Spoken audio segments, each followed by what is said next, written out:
I am so happy with how this looks for the Rangers. We have a pitcher, Jack Leiter, and he is a dude. And while I do think his hitting is worse than Derek Jeter, it's not that far off. You're not mentioning 2006. You can mention the other people, not 2006. Oh, just because I bought the best soap doesn't mean your room's going to be clean. It just leaves it to where I don't believe that the Canadians had a shot. I really don't like the Clippers just kind of sending it in when they're like... Hi, this is Kelly Forbes with the Dallas Stars, and you're listening to Outsiders Opinions with Kevin and Austin. What's up, y'all? Welcome to our NFL Opinions of the Week. You know, we've relaxed. We took a breather. Just one incredible Super Bowl. Make sure to check out our Super Bowl video. But now it's time to look on to the off season. And the man that I do that with for the past 3 years, going on our 4th year, Austin. Kevin, the NFL season has not been over for long, but we're already looking over what's going to happen this offseason. And there are teams that could lose a lot. Which team do you want to start with? Let's go with the team that is on the clock with the number 1 overall pick, the Bears. Kevin, if they decide to either trade Justin Fields and pick Caleb Williams or Drake May at the number 1, and it's a miss, or if they trade the number 1 and Justin Fields is not the answer, this is detrimental. This is their year to improve. Maybe they're not great this next year and make the playoffs, but they were competitive, and they have to show something now. Yeah, and you and I were just talking off, not recording, about like quarterbacks and level of quarterbacks, the different type of quarterbacks. You have the number 1 overall pick. You do have Justin Fields. Honestly, I probably take Caleb Williams, but I was also huge for Bryce Young, so we all have our misses. But if you have the chance to get, with this number 1 overall pick, an impactful player. You want to get the best player out of this draft with the number 1 overall pick. The Bears a few years ago missed at number 2. They could have gotten Mahomes. Is Mahomes what he is today? Probably not, because of that dysfunction. But you never know. But if you get that great quarterback, you're always in contention. That's what we talked about with the Chiefs during the Super Bowl. When Mahomes is that guy to where I have a chance. And this is the chance to get the number 1 overall pick. I really don't know what you do with Justin Fields. I like him, but I wouldn't be opposed to trading him because of the quarterback level. But if you miss, it's like, how long did it take him to get over the Mitch Trubisky pick? I don't think they're ever be over until Mahomes retires. Yeah, or just like, how long did it take him to get back to a chance to get a franchise quarterback? I guess now. I guess you really with Fields, but also I think it's really right now. Yeah, now. It takes 5 years? 5 years? 5 years. And Bears fans, I'm sure you know this. 5 years have not been kind to you. So here's your chance to take it up again. And it's huge for them. And if they miss, it's at least another 5 years. Or more. You never know. Or more. You never know. Yeah, it's heavy as the crown. But we'll just have to see. But they have the most to lose. They also have the chance to win, but most to lose. Another team. We'll go Cowboys here. I brought them up too. You and I were talking about. We're going to talk about quarterbacks for the first a little bit. If they extend Dak, man, dude, and like the rumors about it, apparently there's like 60 million. If they extend Dak, I feel you know your answer about Dak. But also Tyron Smith is a free agent. So is Tyler Biadasz. Tony Pollard. Personally, I'd give Tony Pollard a hug and go, I wish you luck, buddy. But I don't know if the Cowboys do that. And you got to look at it and be like, what does the Cowboys room look like without that? They have a lot of cap issues. They're going to have to pay Micah. And they have a lot to lose, because if you lose Biadasz and Tyron Smith, that's 2 parts of your offensive line that you got to replace. And be honest, he's a good center. He's not great. Tyron Smith deals with injuries, but I think the Cowboys haven't won a game without when Tyron Smith hasn't started. It's been a long time. Bills game did not start. They lost that game.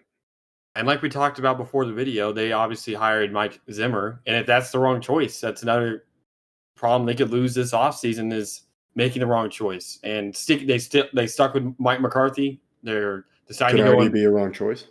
Yep, and they already went with Mike Zimmer. We'll see how those end up turning out. You have to obviously sign players that help Mike Zimmer as a coordinator. But like you said, losing the Cowboys for a while, in my entire lifetime almost, or at least in the last 10 years, they've always had one of the best O-lines in football, no matter how good or bad the team is. O-line, top 5 every year.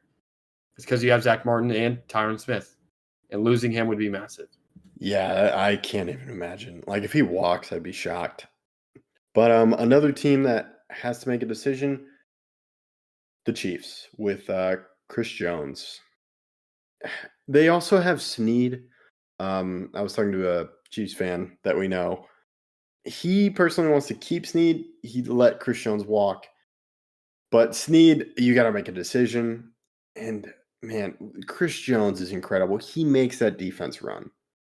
And if they miss out on Chris Jones, the margin of error, if they want a three-peat, if they actually want to continue this dynasty, because it is officially a dynasty, they got to make the right move here. So if they make the wrong move here, they go back into, can they be a playoff team? Yeah, their defense definitely led the way this year, and losing Chris Jones would be detrimental. This could impact not just the Chiefs' legacy, Andy Reid's legacy, but obviously Mahomes. They have to keep a good team around him, and they have to keep Chris Jones. Yeah, I can't imagine the Chiefs not having Chris Jones. Yeah, they gotta make I mean, it it's work. just like with Tyron Smith. Yeah, that's true. And they were already on the rocks, and Chris Jones came back, and we'll just have to see. And both sides got to make it work. Yep. And so now we're at 3 teams. Now we got 2 more interesting teams. I'll let you choose which team you want to go with. Let's go Vikings. The Vikings could lose Kirk Cousins, and if they don't sign a capable replacement, they will lose Justin Jefferson. Jefferson made it very clear that he's not willing to sign an extension until he knows what the future is at the quarterback position. We know what that means. He probably loves being there, but you have to have a good quarterback around you, a good quarterback throwing you the ball, and he wants to have a good legacy. I mean, how crazy would it be if Kirk Cousins signed somewhere else, and then we see Justin Jefferson in a Bengals uniform with Jamar Chase and Joe Burrow? Dude, that'd be crazy. And what are some wide receivers that have dealt with quarterbacks, a revolving door quarterback? We're talking about quarterback. It can take a while. They miss out on Kirk Cousins. You know how I feel about Kirk Cousins. I can understand going for the upgrade, but it's a risk. And you know what you have in Kirk Cousins. You don't know what you have in the other quarterbacks. But who's a guy that you think of with a revolving door and just how difficult it was for him? Well, I mean, Calvin Johnson. He had a revolving door early in his career. Obviously, they got Matt Stafford, but it's hard. It's really hard. I thought Mike Evans. Yeah. That's dude. Yeah. Your mind and my mind are on something today, because that's like the 3rd time today you and I've said the same thing. Seconds apart. Yeah, very, very close. And we can go into that team. The Bucs are our last team. Baker Mayfield could be lost, and Mike Evans is obviously, like you mentioned before we recorded, waiting on Baker to make a choice, or the Bucs to make a choice on a quarterback. I'm sure if they signed Kirk Cousins or someone like that, he would stay. But they're waiting to see. And they could go from a playoff team to way out, or they can make a lot of moves and be way in. We have to see. Yeah, we just talked about Mike Evans' revolving door. He doesn't want to go through that again, so he wants to know who is going to be throwing him the ball, and seems like he likes Baker. But yeah, if they go Kirk Cousins, or they somehow get the number 1 overall pick, or get a high draft pick at quarterback, I'm sure he'd be down for it. But yeah, it's difficult given where the Bucs were this season. Man, that could be so much loss. Like, they could actually be what we thought they were going to be this season, the next few seasons. Yeah, and I think they may be even worse. I mean, considering what all Baker brought to the team and what Mike Evans has been consistently his entire career, 1,000 yards every year. You don't just get that in every draft. Yeah, that's true. And Baker too. You saw what you got in Baker was surprising, but if you give him too much, then you're stuck with that contract. If you let him walk, then you're at the revolving door of quarterback again. So big seasons, off seasons for these teams, and this is where the moments get done right. This is where a right pick right then turns you into a great team. And this is where misses come apparent. Like you talked about Mitch Trubisky, Mahomes. We'll never hear the end of that. I'm trying to think of another bad contract. Zeke for the Cowboys? A miss? Yeah, but I understand why they signed it.